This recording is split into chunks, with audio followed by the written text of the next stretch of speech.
दोस्तों, क्या आप खर्राटे लेते हैं? क्या आप रात में सोते समय स्नोरिंग करते हैं? यदि करते हैं तो सावधान हो जाएं। इसके बहुत सारे हार्मफुल इफेक्ट हो सकते हैं आपके स्वास्थ्य के लिए। यदि आप कभी कभी करते हैं तो कोई प्रॉब्लम नहीं है, परंतु यदि ये क्रॉनिक आपका है तो रियली खतरनाक हो सकता है।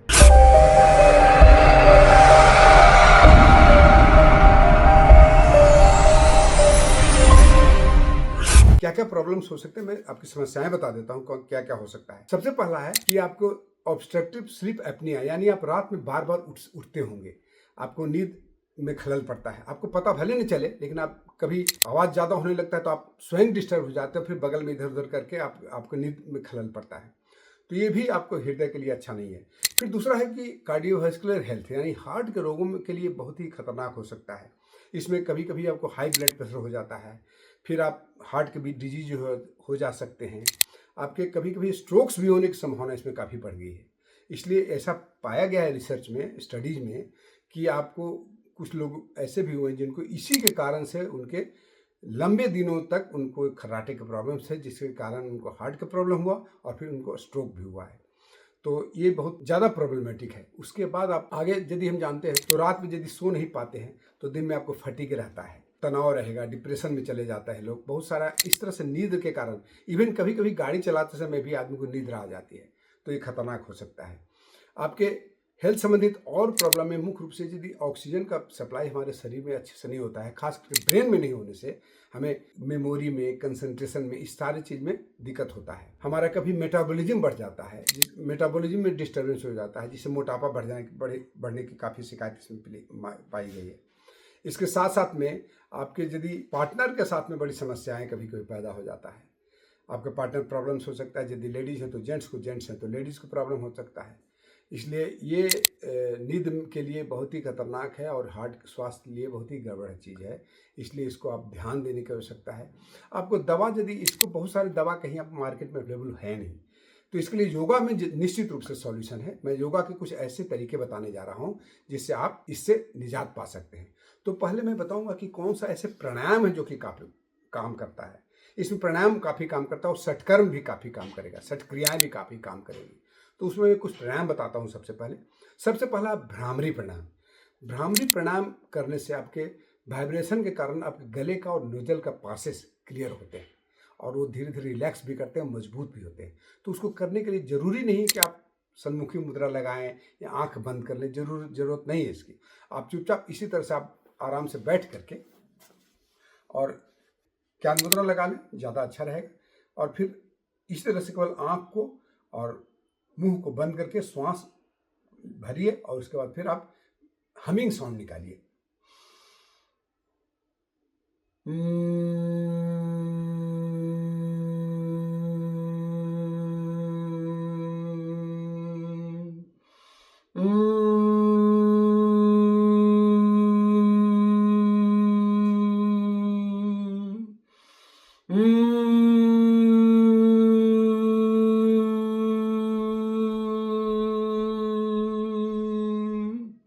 ये तेजी से हमिंग साउंड जब करिएगा तो आपको स्वयं पता चलेगा कि आपके नेजल पासेस क्लियर हो रहे हैं, आपके गले के पासेस में भी स्ट्रेंथनिंग हो रहा है और उसमें भी क्लियरेंस हो रहा है।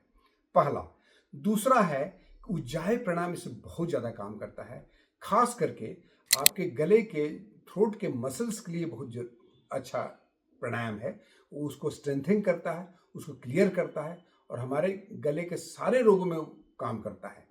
बेसिकली हमारे गले का ही प्रॉब्लम है, क्योंकि हमारा एयर पासेस ब्लॉक होते हैं, इसीलिए हमें ये समस्या होती है। और जो हमारे मसल्स हैं उसमें जब श्वास तेजी से जाता है, जब श्वास भरते हैं तो उसमें वाइब्रेशन होता है, क्योंकि स्पेस नहीं मिलता उसको, वो वाइब्रेशन के कारण आवाज़ होता है। तो वो चीज़ हम दिन में करते हैं। किस तरह से करेंगे? उज्जाई प्राणायाम के माध्यम से। उसके लिए आप चुपचाप इस तरह से बैठ जाएं और श्वास भरें, गले को संकुचित करते हुए। जो काम रात में होता है वही काम आप दिन में कर रहे हैं। जैसे गले को संकुचित किए, फिर श्वास छोड़ दें,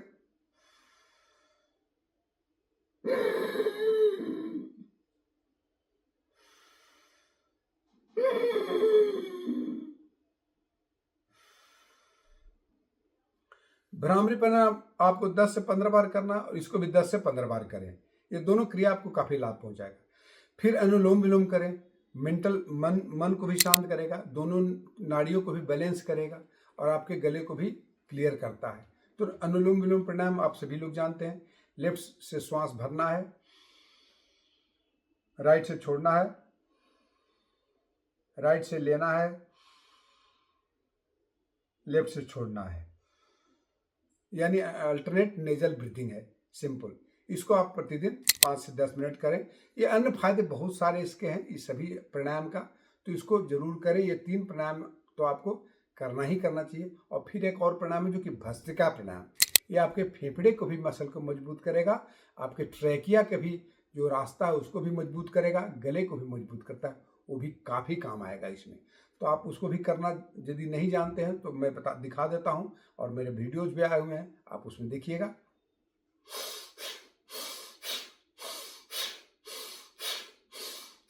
तेजी से श्वसन करते हैं और तेजी से छोड़ते हैं, इसलिए हमें फेफड़े का मसल्स, आपके ट्रैकिया और हमारे नेजल पासेस ये क्लियर होते हैं, स्ट्रेंथन भी होते हैं।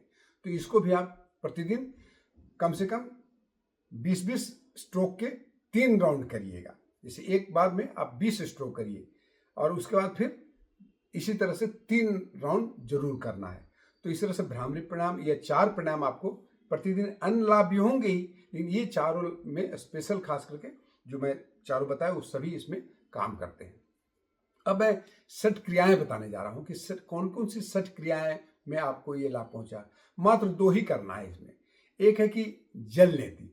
जल नेति के लिए क्या करना है कि एक पॉट होता है, तो जल नेति का ये पॉट है, ये प्लास्टिक का है, आप इसे स्टील का भी ले सकते हैं और कॉपर का भी मिलता है। तो इस तरह से एक पॉट रखिएगा और इसमें गुनगुना नमकीन पानी इसमें दे देना, भर देना है। उसके बाद क्या करें कि एक नॉस्ट्रिल में इसको लगा लें और इस तरह से ऐसे जब भी करेंगे ना तो ये दूसरे नॉस्ट्रिल से गिरना शुरू हो जाएगा। श्वास केवल मुंह से लेना है, सर को 45 डिग्री पर इस तरह से कर लेना है। अब आप माउथ से ब्रीदिंग करिए, लेना देना थोड़ी करिए, और नाक से। ये कोई ज़्यादा रिस्की नहीं है, आप इसमें आएगा पूरा पानी। जब खत्म होता है तो दूसरा फिर इधर से भर, और यही काम को आप बाएं तरफ से करना है। ये काफ़ी लाभ पहुंचाने वाला है आपको, इसलिए जल नेति बहुत ही काम करता है कराटे वालों के लिए। ठीक है, ये हमारे नेजल प्रोसेस की क्लियर करेगा, सीधी सी बात है। और हमारे गले को भी, ये ENT में सभी रोगों में काम करता है, इवन आई के लिए भी बहुत अच्छा है। तो ये तो बात की बात है। उसके अलावा आपको एक और है करना, जिसकी कपालभाति कहते हैं। कपालभाति वो भी 6 क्रिया है, प्राणायाम नहीं, वो भी 6 क्रिया है। तो उसको करने का तरीका आपको सभी लोग जानते हैं, मैं एक बार दिखा देता हूं। तेजी से श्वास छोड़ना है हमें, इनहेलेशन ऑटोमेटिक हो जाता है, आपको श्वास छोड़ना है तेजी से।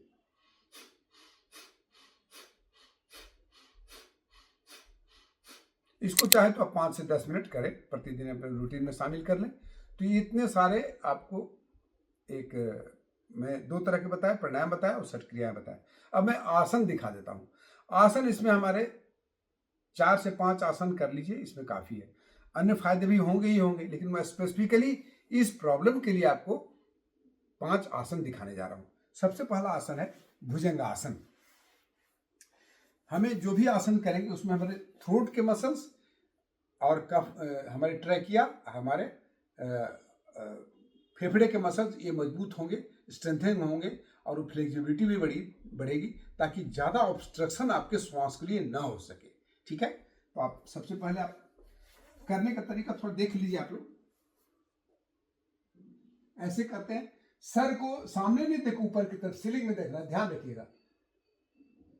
सर से सीलिंग में देखते हैं ताकि हमारा स्ट्रेच कहां पर हो, तो हमारे गले में हो, गले के मसल्स में हो।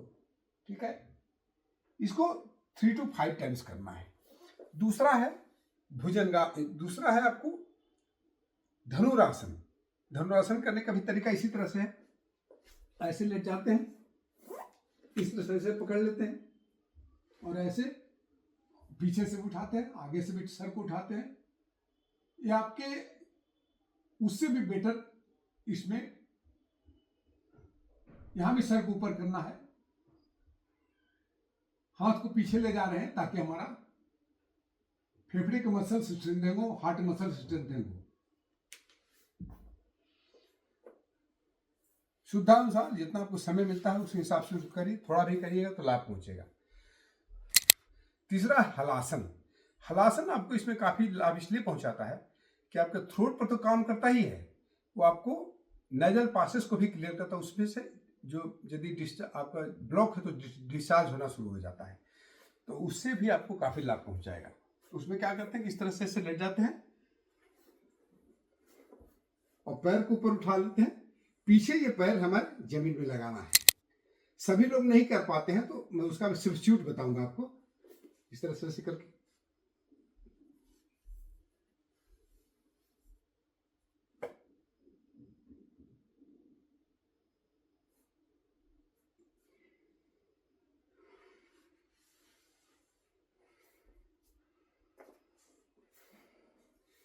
जितना देर तक हो सकता है इसको करना है। इसका अपोजिट आसन भी करेंगे ताकि हमको गले के मसल्स को फिर स्ट्रेचिंग हो जाए। अभी कॉन्ट्रैक्शन हो गया, आप स्ट्रेचिंग कर लेते हैं, वो भी काफी कम कर। मत्स्यासन, सरल मत्स्यासन करने का तरीका, ऐसे सर को उठाएंगे, चिन को यहाँ ले जाएंगे और इसमें स्ट्रेच हो रहा है।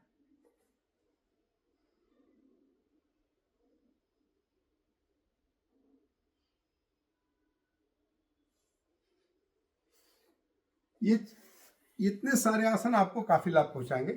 यदि आप किसी भी तरह से आप नहीं कर पाते हैं सारे आसन, तो एक आसन और मैं बता देता हूं, यदि वो कर पाते हैं तो इसका भी सब्स्टिट्यूट हो सकता है। वो है उष्ट्रासन।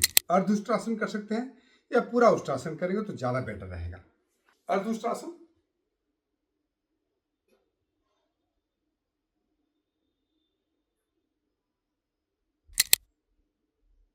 या पूर्ण उष्ट्रासन।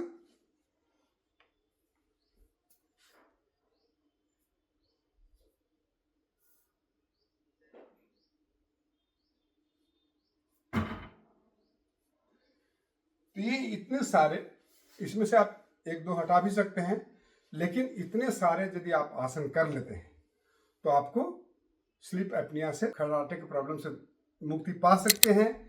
लेकिन इसको आप रेगुलर रूप से करना जरूरी है। कम से कम 1 महीना करिएगा। फायदा तो आपको 15 दिन में ही शुरू पता चल जाएगा, लेकिन 1 महीना में निश्चित रूप से अप्रिसिएबल चेंज आएगा। आप उसको अच्छे से फील कर सकते हैं कि अब खर्राटे हमारे कम हो गए, पारिवारिक समस्या भी खत्म होगी और आप भी स्वयं जितने सारे प्रॉब्लम्स हैं हार्ट से रिलेटेड या अन्य प्रॉब्लम सब ठीक होंगे। बहुत बहुत धन्यवाद। जय हिंद। दोस्तों, यदि अभी तक आपने इस वीडियो को सब्सक्राइब नहीं किया तो सब्सक्राइब जरूर कर लीजिएगा और वीडियो को लाइक और शेयर करिएगा। बहुत बहुत धन्यवाद। जय हिंद।